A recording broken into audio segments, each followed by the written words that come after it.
Dr. Zexathara pressed her four-fingered hand against the cool metal of the archive door. The massive library on Altair Prime held secrets that spanned millions of years. As the galaxy's most respected xenoarchaeologist, she had spent her life studying the past. But today, she was looking for one specific mystery: the Great Silence. Every child in the galaxy learned about it in school. 80,000 years ago, a signal that had broadcast across space for countless ages suddenly stopped. The signal was called the Eternal Frequency. It came from somewhere near the center of the galaxy and reached every corner of known space. The signal was not random noise. It was a complex pattern of mathematical sequences that repeated and changed over time. Some civilizations had built their entire cultures around it. The Kethmori people used it as their calendar. The floating cities of Vesper Prime timed their migrations to its rhythm. The deep-thinking Zephyrians had written thousands of books trying to understand its meaning. Then, one day, it simply stopped. Zexathara walked through the archive halls, her footsteps echoing in the vast space. The Altarian archives were famous throughout the galaxy. They contained records from every known civilization, carefully preserved and organized. If answers about the eternal frequency existed anywhere, they would be here. She stopped at a terminal and began her search. The screen filled with data about the Great Silence. Most of it she already knew. The signal had been detected by every spacefaring civilization for as long as their records went back. No one knew when it started. No one understood why it stopped.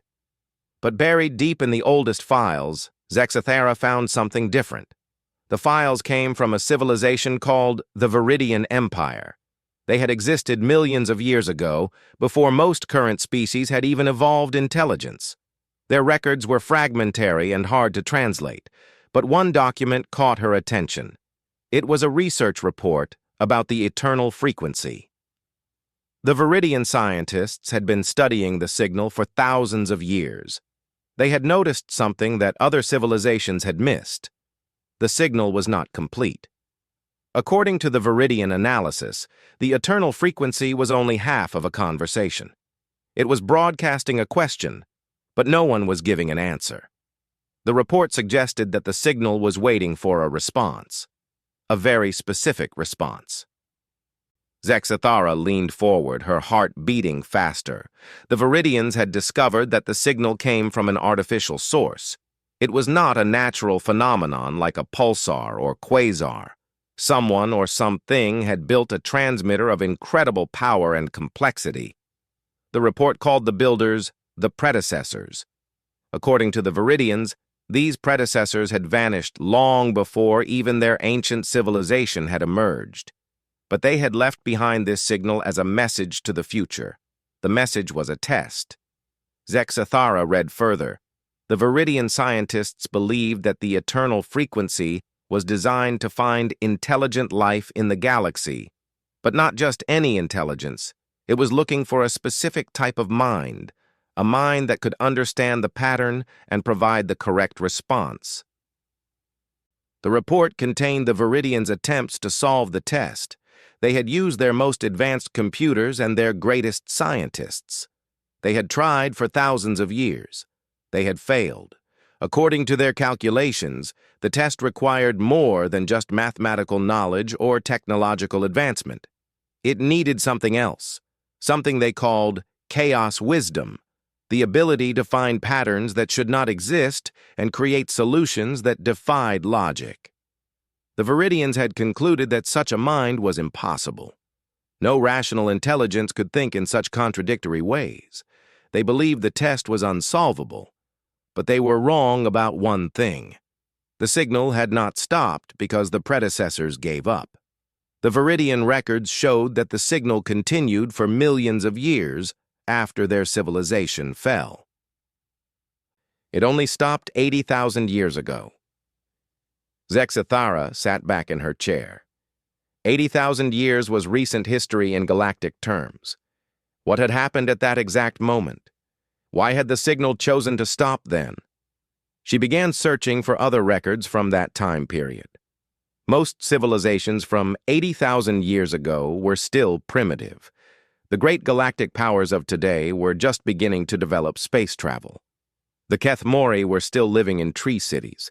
The Zephyrians had not yet learned to manipulate gravity. Even her own people, the Altarians, were just discovering radio. But she found something interesting. Several civilizations had detected a brief, strange signal around the time the eternal frequency stopped. It had lasted only a few seconds and came from a small, unremarkable star system on the galaxy's outer edge. The signal was weak and garbled. None of the ancient civilizations had been able to decode it. They had recorded it as a curiosity and forgotten about it. But Zexathara noticed something that made her tentacles curl with excitement. The strange signal had come from the same star system that now housed a recently discovered spacefaring species. A species that had surprised the galaxy by developing faster-than-light communication despite their young age. The system was called Sol. The species called themselves humans. Zexathara stared at the data for a long time. It was probably just a coincidence. Humans were barely out of their home system. They had only made contact with the galactic community 50 years ago. They were primitive compared to the great civilizations.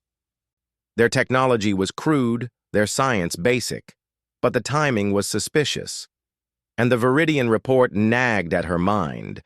They had said the test required chaos wisdom, the ability to think in impossible ways. From what little she knew about humans, they certainly thought in strange ways. Their art made no sense to most species. Their music followed patterns that other civilizations found disturbing. Their literature was full of stories that violated logic and causality. Could it be possible? Could these young, primitive humans have something that millions of years of galactic civilization had missed? Zexathara began downloading the files. She needed to study this further, and she needed to learn more about humans. The Great Silence had lasted for 80,000 years. The galaxy had accepted it as permanent. But maybe, just maybe, the silence was about to end. She gathered her research and left the archives. In her laboratory, she would analyze every piece of data about the eternal frequency and the humans. If her suspicion was correct, the galaxy was about to experience something unprecedented. For the first time in 80,000 years, someone might finally answer the question that had been waiting in the silence. Dr. Sarah Chen rubbed her tired eyes and stared at the computer screen again. The numbers made no sense. She had been working at the Search for Extraterrestrial Intelligence Observatory for 15 years, and she had never seen anything like this. The coffee in her cup had gone cold hours ago, but she did not notice. All her attention was focused on the strange pattern hidden in the cosmic background radiation. It was so faint that their computers had almost missed it completely. Her colleague, Dr. James Rodriguez, walked into the control room carrying 2 fresh cups of coffee. "Still looking at that ghost signal?" he asked. "It's not a ghost," Sarah said, accepting the coffee gratefully. "There's definitely something there. Look at this." She pointed to a series of graphs on her screen. "I've been analyzing the cosmic microwave background data from the past 6 months. There are tiny fluctuations buried in the noise. They're incredibly weak, but they follow a pattern." James leaned over her shoulder to look at the data. "Could be instrument error, or maybe just random quantum fluctuations." "That's what I thought at first," Sarah said, "but I ran it through every filter we have. The pattern is real, and it's artificial." She switched to a different display. "Watch this. I've isolated the signal and enhanced it. The pattern repeats every 47.3 hours, but each repetition is slightly different. It's like it's counting." James frowned. "Counting what?" "I don't know yet, but there's more." Sarah's fingers flew over the keyboard. "I found references to similar patterns in the historical archives. Civilizations throughout the galaxy detected something like this for millions of years. They called it the eternal frequency." "The what?" an ancient signal that broadcast across the entire galaxy. According to the records we got from the Galactic Council, it stopped transmitting about 80,000 years ago, right around the time humans were developing agriculture. James sat down heavily in a chair. You're saying this signal? It's connected to that ancient transmission? Sarah nodded. I think these fluctuations are echoes, fragments of the original signal that got trapped in quantum foam and are only now emerging. It's like cosmic archaeology. She pulled up another screen showing complex mathematical formulas. I've been working with quantum physicists from MIT and the European Space Agency. We think we can reconstruct the original signal from these fragments. That's impossible, James said. You can't recreate information that's been degraded for 80,000 years. Sarah smiled. Actually, we can. The signal wasn't just broadcasting information randomly. It was quantum entangled with space-time itself. The information is still there, just scattered across dimensions. We can pull it back together using quantum archaeology techniques. For the next 3 weeks, Sarah worked almost without sleep. She coordinated with teams of scientists around the world. Mathematicians, physicists, computer scientists, and even musicians contributed to the effort. The project grew from a small SETI investigation into an international collaboration. The breakthrough came from an unexpected source. Dr. Lisa Park, a specialist in pattern recognition, was studying the reconstructed signal when she noticed something strange. Sarah, you need to see this, Lisa said over the video link from Seoul. The signal isn't complete. It's only broadcasting half of something. Sarah looked at the data Lisa had sent. What do you mean, half? Look at the mathematical structure. The signal contains incredibly complex equations and patterns, but there are gaps everywhere. It's like reading half of a conversation. Sarah studied the patterns for hours. Lisa was right. The signal was clearly waiting for something. It would broadcast a sequence, then pause. The pause was exactly the right length for a response. It's interactive, Sarah whispered. The signal isn't just broadcasting. It's trying to communicate with someone. Over the following days, the international team worked to understand what kind of response the signal was expecting. The mathematics were unlike anything in human science. They involved dimensional theory, quantum mechanics, and concepts that barely had names. But there was something else mixed in with the hard science, elements that seemed almost artistic. The mathematical sequences followed rhythms that reminded Sarah of music. The patterns had symmetries that looked like poetry. Dr. Amanda Foster, a cognitive scientist from Oxford, was the first to understand what they were seeing. The signal isn't just a scientific test, she told the team during their daily conference call. It's looking for a specific type of intelligence, one that can combine logical thinking with creative intuition. What do you mean? Sarah asked. Look at these sections, Amanda said, highlighting parts of the reconstructed signal. They contain mathematical problems that have no logical solution, but they do have creative solutions. Solutions that require making intuitive leaps that violate standard reasoning. She paused. Most advanced civilizations would approach this purely logically. They would use their most powerful computers and their most rigorous mathematical methods. And they would fail, because logic alone isn't enough. Sarah felt a chill run down her spine. You're saying it requires human-style thinking? Not just human style. It requires the specific way humans blend reason and intuition, the way we see patterns that shouldn't exist, the way we create art that follows rules we can't explain. The team spent another week analyzing the signal, and Amanda's theory proved correct. The response required a combination of advanced mathematics, quantum physics, musical harmony, and something that could only be called creative inspiration. Sarah assembled an unusual group of experts. Along with the physicists and mathematicians, she recruited composers, poets, artists, and even a jazz musician who specialized in improvisation. "This is crazy," James said, as he watched Sarah explaining quantum field equations to a painter. "You're trying to solve an alien math problem with art?" "Not art," Sarah corrected. "Intuition, creativity, the ability to find meaning in chaos. It's something humans are uniquely good at." Working together, the diverse team began crafting a response. It was unlike anything that had ever been attempted. They combined rigorous science with emotional expression, mathematical proofs with musical phrases, quantum equations with recursive poetry. The solution was beautiful and impossible at the same time. It violated several laws of physics while somehow remaining mathematically sound. It was the kind of answer that could only come from minds that refused to accept the boundaries between logic and imagination. Sarah looked at their completed response and felt a mix of excitement and terror. If they were right, they were about to answer a question that had been waiting for 80,000 years. If they were wrong, they were about to broadcast humanity's confusion to the entire galaxy. "Are we really going to do this?" James asked. Sarah nodded. "Tomorrow morning, we transmit, and then we find out if being human is enough." Sarah Chen stood in the control room, her hand hovering over the transmission switch. Around her, screens showed the faces of scientists from every major nation on Earth.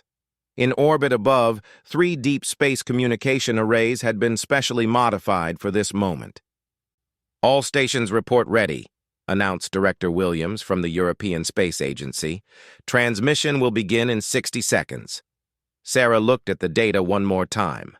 The response they had created was stored in the computer, ready to be sent into space.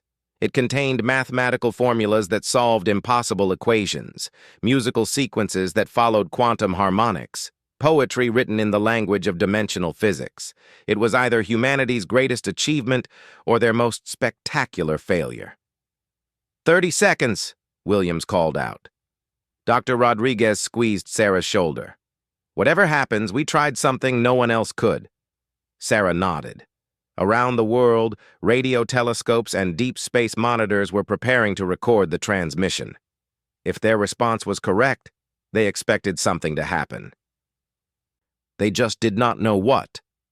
10 seconds, 5, 4, 3, 2, 1. Transmit. Sarah pressed the switch. The response shot out from Earth at the speed of light, carrying humanity's answer to a question that predated their civilization. The transmission was directed toward the Galactic Center, where the original signal had come from 80,000 years ago. For the first few minutes, nothing happened. The scientists watched their screens nervously. Some wondered if they had made a terrible mistake. Then, 12 minutes after transmission began, every deep space monitor on Earth started screaming alerts. "Something's happening," shouted Dr. Park from the Korean observatory. "I'm detecting massive energy readings from the Galactic Center." Sarah's hands flew over her console. "I see it too. The cosmic background radiation is fluctuating. No, not fluctuating, singing." Across the galaxy, on worlds belonging to dozens of civilizations, ancient monitoring stations suddenly came to life. Equipment that had been silent for 80,000 years began broadcasting again. On the water world of Aquatica, the Merthani scientists stared in shock as their deepest ocean sensors detected a signal they recognized from their oldest myths. The eternal frequency had returned. In the crystal cities of Prism, the light-based Luxians watched as their entire communication network began resonating with harmonics that had been lost to history. Their crystalline buildings started glowing with patterns their ancestors had carved into stone. On the trade station at Nexus Point, representatives from 30 different species stood frozen as their universal translators picked up the same impossible transmission. The signal was broadcasting in mathematical concepts, but somehow every species could understand it perfectly. But the signal was different now. It carried new harmonics, new layers of complexity that had never existed before. The original eternal frequency had been a question. This new signal was a conversation. Commander Teketh of the Galactic Council Fleet was inspecting border defenses when his ship's computers began broadcasting alerts. His 4 eyes went wide as he read the reports flooding in from across the galaxy. "Sir," his communications officer reported, "we're receiving the eternal frequency again, but it's not just the original signal. There's a response pattern integrated into the transmission." "A response? From where?" "Tracking the source now, sir. The response transmission originated from the Sol system." Teketh's mandibles clicked in disbelief. Sol was home to the humans, one of the newest species in the galactic community. They had barely developed interstellar travel. Their technology was considered primitive by galactic standards. "That's impossible," Teketh said. "Run the analysis again." But the data was clear. Somehow, the young human species had done what every advanced civilization in the galaxy had failed to accomplish for 80,000 years. They had answered the eternal frequency. On Earth, Sarah watched in amazement as data poured in from space. The original signal was not just broadcasting again, it was responding to humanity's response, creating an ever more complex pattern. "It's beautiful," whispered Dr. Foster, watching the mathematical patterns evolve on her screen. "The signal is learning from our response. It's incorporating human-style thinking into its structure." More reports came in from around the world. Radio telescopes in Australia detected massive structures activating near the galactic center. Observatories in Chile recorded energy patterns that defied known physics. The Hubble telescope captured images of ancient artifacts throughout the galaxy, beginning to glow. Dr. Williams appeared on the main screen, his face pale with excitement. "Sarah, we're receiving transmissions from alien governments. They want to know what we did." "What do you mean?" "The eternal frequency isn't just broadcasting again. It's activating things. Ancient technology that's been dormant for millions of years is coming online across the galaxy, and it all started when we transmitted our response." Sarah felt a mix of pride and terror. Humanity had succeeded beyond their wildest dreams, but they had also triggered something massive and unpredictable. Dr. Rodriguez pulled up a new display. "Look at this. I'm analyzing the current signal pattern. The eternal frequency is now broadcasting a much more complex message. It's not just mathematical anymore. It contains art, music, emotion. It's like the signal learned how to be more human." As the hours passed, more reports came in. The signal was not only broadcasting from the galactic center, it was being repeated by ancient relay stations throughout the galaxy. Equipment built by the mysterious predecessors was awakening after eons of silence.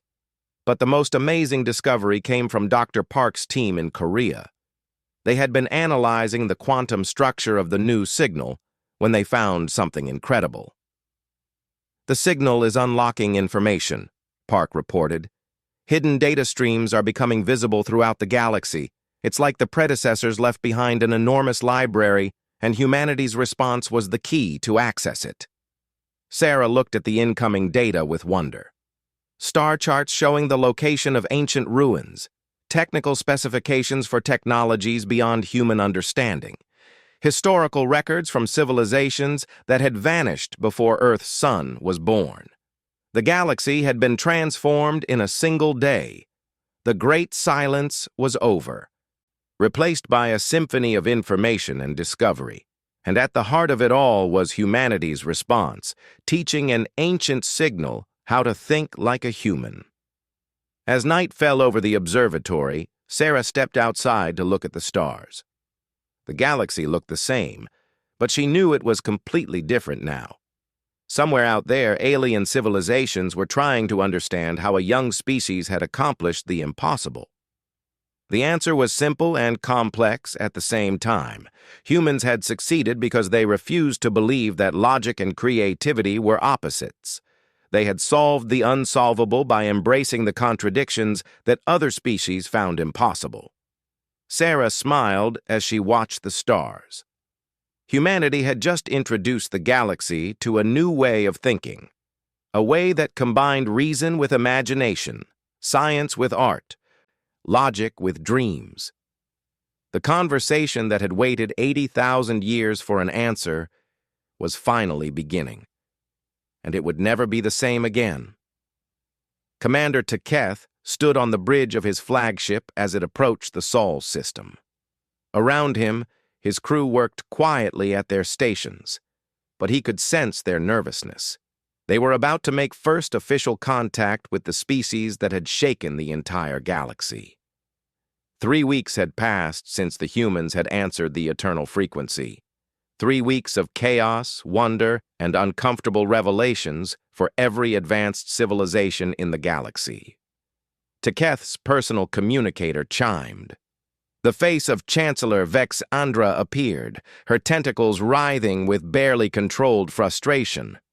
"Commander, what is the status of your mission?" the Altarian leader demanded.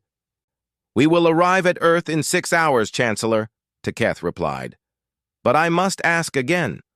Are we certain about our approach? These humans have demonstrated capabilities that we don't understand." "They are barely past their primitive phase," Vexandra said. "Their fastest ships cannot even travel between stars. Their weapons are chemical-based. Their mathematics is thousands of years behind our own." "And yet they solved the predecessor test in a matter of weeks," Teketh reminded her. "Something our finest minds could not accomplish in 80,000 years." The Chancellor's tentacles curled tighter. Teketh knew this was a painful subject for her people. The Altarians prided themselves on being the galaxy's greatest scholars and scientists. Their failure to solve the eternal frequency had become a source of deep shame. "Just establish contact," Vexandra said. "We need to understand how they did it." The communication ended, and Teketh returned his attention to the bridge displays. The Sol system looked unremarkable compared to the great stellar engineering projects of advanced civilizations. No ring worlds, no stellar collectors, no gravitational manipulation devices. Just a simple star with a few rocky planets. But appearances were deceiving. This primitive system had changed everything. Teketh thought about the reports that had been flooding in from across the galaxy. The awakened predecessor artifacts were revealing technologies beyond imagination. Faster-than-light communication methods that made current systems look like smoke signals. Energy sources that could power entire star systems. Materials that existed in multiple dimensions simultaneously. But here was the problem that kept the galaxy's leaders awake at night. The artifacts would only respond to the same type of thinking that had solved the original test. Pure logic and advanced computation were useless.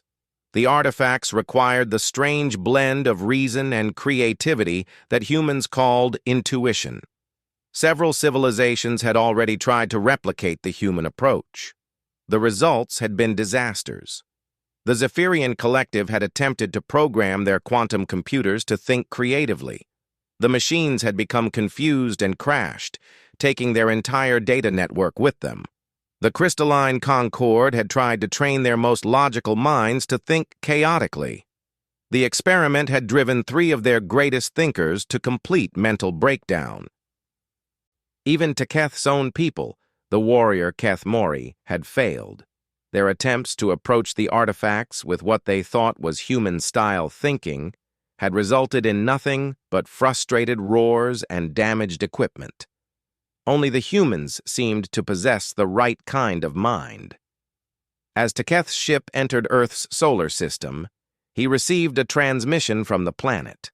A woman's voice spoke in accented galactic standard. "This is Dr. Sarah Chen of Earth. Welcome to our system, Commander Teketh. We've been expecting you." Teketh was surprised. How had they known he was coming? Human technology should not have been able to detect his ship at this distance. "Dr. Chen, I am honored by your welcome. I represent the Galactic Council and come seeking dialogue."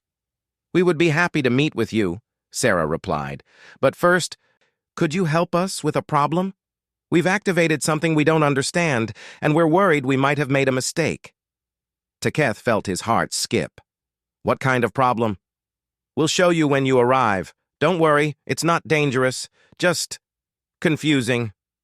3 hours later, Teketh's shuttle landed at the SETI facility, where the response had been transmitted. He was greeted by Dr. Chen and a group of humans who seemed remarkably calm for people who had just revolutionized galactic civilization. "Thank you for coming," Dr. Chen said. "We've been trying to understand what we triggered, but some of the effects are beyond our current knowledge." She led him to a large screen showing data from across the galaxy. Teketh stared at the information in amazement. The humans were monitoring predecessor artifacts on dozens of worlds simultaneously. "How are you accessing this data?" he asked. "That's part of the problem," said Dr. Rodriguez, joining the group.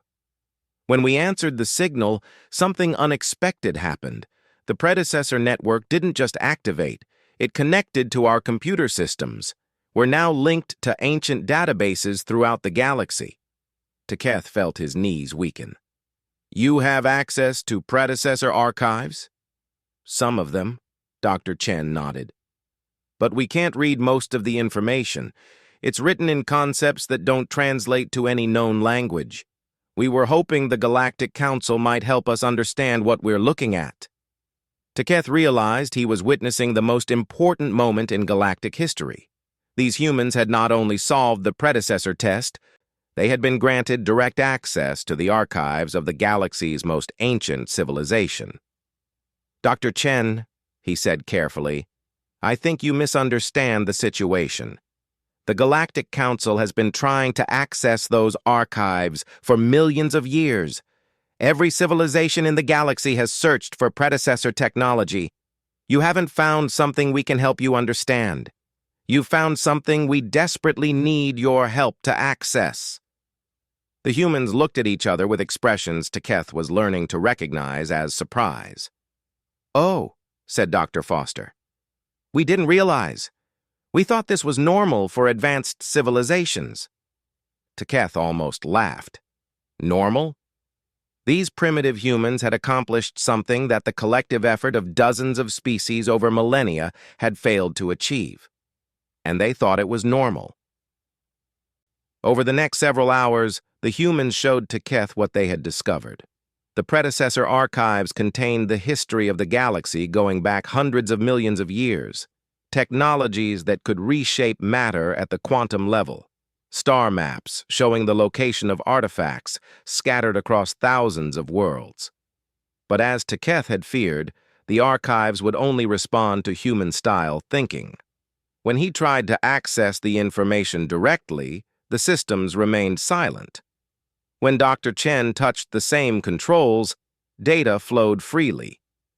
"We'd be happy to share what we find," Dr. Chen offered, "but we'll need help understanding most of it, and we'll need help reaching some of the artifact sites. Our ships can't travel that far yet." Teketh felt a strange emotion. For the first time in his military career, he was looking at beings he considered both primitive and superior at the same time. "Dr. Chen," he said finally, "I believe we can help each other. But you should understand something. As of today, humanity is no longer the newest member of the galactic community. You are its most valuable member." "We don't want to be rulers or anything like that," Dr. Rodriguez said quickly. "Not rulers," Teketh agreed, "but partners, teachers. The galaxy has much to offer humanity in terms of technology and knowledge, but humanity has something to offer the galaxy that is even more precious." "What's that?" Dr. Chen asked. Teketh gestured toward the screen showing the predecessor data. "The ability to think impossibly. The galaxy is about to enter a new age, Dr. Chen, an age where the impossible becomes possible. And humanity will be leading the way." As he prepared to return to his ship, Teketh felt both humbled and hopeful. The galaxy would never be the same. But perhaps, with humanity's help, it would finally become what the predecessors had always intended it to be. 6 months after first contact, Dr. Sarah Chen stood on the observation deck of the starship Harmony, watching as they approached the galactic center. The ship was a marvel of combined technology. Human creativity merged with alien engineering to create something neither species could have built alone. Around her, the mixed crew worked in perfect coordination. Humans sat next to Altairians, sharing data with Keth-Mori warriors and Zephyrian philosophers. What had started as a desperate need for cooperation had become something beautiful, a true partnership between species. "Approaching the coordinates now," announced Lieutenant Park, one of the human navigation officers. "The predecessor facility should be just ahead." Sarah looked through the observation windows and gasped. In front of them hung a structure that defied imagination. It was larger than Earth's moon, made of materials that seemed to bend light around them. Ancient symbols covered its surface, glowing with soft energy that had been waiting for visitors for millions of years. "Magnificent," whispered Dr. Zexthera, who had become Sarah's closest alien friend during their months of working together. The central archive of the predecessors, the heart of their civilization. Commander Teketh joined them at the window. "My people's legends speak of this place. We called it the Eternal Library. We never imagined we would actually see it. The past 6 months had been a whirlwind of discovery and cooperation. Human teams had traveled to dozens of worlds, working with local scientists to unlock predecessor artifacts. Each discovery had revealed new technologies and new mysteries. But the greatest discovery had been something unexpected. As humans and aliens worked together, something remarkable happened. The different ways of thinking began to merge and enhance each other. Humans taught aliens how to embrace paradox and find patterns in chaos. Aliens taught humans the discipline of logic and the power of patience. Together, they created approaches to problem-solving that neither species could have developed alone. "Receiving docking instructions from the facility," reported Lieutenant Torres from the communication station. "The station is active and responding to our presence." As the Harmony docked with the ancient structure, Sarah felt a mixture of excitement and nervousness. This was the moment they had been building toward for months. The predecessor archives had been leading them here, to this central location where the greatest secrets waited. The docking bay was massive, clearly designed to hold ships much larger than the Harmony. As they disembarked, their footsteps echoed in the vast space. Emergency lighting activated automatically, illuminating corridors that stretched into the distance. "The facility is scanning us," reported Dr. Foster, checking her instruments. "But it's not just checking our biology, it's analyzing our thoughts, our patterns of reasoning." They followed the glowing pathway deeper into the station. The walls were covered with displays showing the history of the galaxy, the rise and fall of civilizations, the birth and death of stars, the slow evolution of intelligence across millions of years. Finally, they reached a circular chamber at the heart of the facility. In the center stood a crystalline structure that pulsed with gentle light. As they approached, the crystal began to resonate, filling the chamber with harmonics that seemed to touch their minds directly. Suddenly, the chamber filled with a presence, not physical but undeniably real. The predecessors had left behind more than just technology and data. They had left behind something of themselves. The presence spoke, not through sound, but through direct understanding that reached every mind in the chamber. "Welcome, children of the stars. Welcome, inheritors of the future." Sarah felt tears on her cheeks as the full scope of the predecessor's plan became clear. The eternal frequency had never been just a test of intelligence. It had been a test of readiness. Readiness for the galaxy to take the next step in its evolution. "You wonder why you were chosen," the presence continued, addressing the humans. "Your species is young, and your technology primitive. But you possess something that was lost as civilizations became more advanced. You remember how to dream." Images flowed through their minds. The history of the predecessors, a species that had transcended physical existence billions of years ago. They had watched the galaxy develop, waiting for the right moment to pass on their legacy. Logic alone creates stagnation, the presence explained. Pure creativity creates chaos. But the union of both creates infinite possibility. This is what we have waited for. This is why we left our gifts for you to find. Dr. Zexathara stepped forward. What do you want us to do with this knowledge? What you have already begun, came the answer. Unite the galaxy not through conquest or dominance, but through cooperation. Each species brings unique gifts. Humans bring the spark of impossible thinking. Others bring wisdom, patience, logic, strength. Together, you can become what no single species could achieve alone. The crystal in the center of the chamber began to glow brighter. Information flowed into their minds. Star maps showing the location of predecessor facilities throughout the galaxy, technologies that could heal dying worlds, methods of communication that transcended space and time.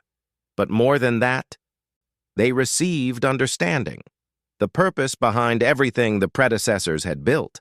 They had been preparing the galaxy for a time when all intelligent species would work together as one vast civilization. The age of separation is ending, the presence said. The age of unity begins now. The eternal frequency will carry the voice of every species, the dreams of every world, and humanity will help them learn how to sing in harmony. As the presence faded, Sarah looked around at her companions. Humans and aliens stood together, their eyes bright with wonder and possibility. The barriers between species had not disappeared, but they had become bridges instead of walls. Commander Teketh spoke first. So we return to our worlds and begin this great work? Sarah nodded. But not as separate civilizations working alone. We go back as partners in something larger than any of us imagined. In the months that followed, the galaxy transformed. Human intuition unlocked predecessor technologies that healed polluted worlds and brought dead systems back to life. Alien wisdom and patience helped humans avoid the mistakes that had destroyed so many previous civilizations.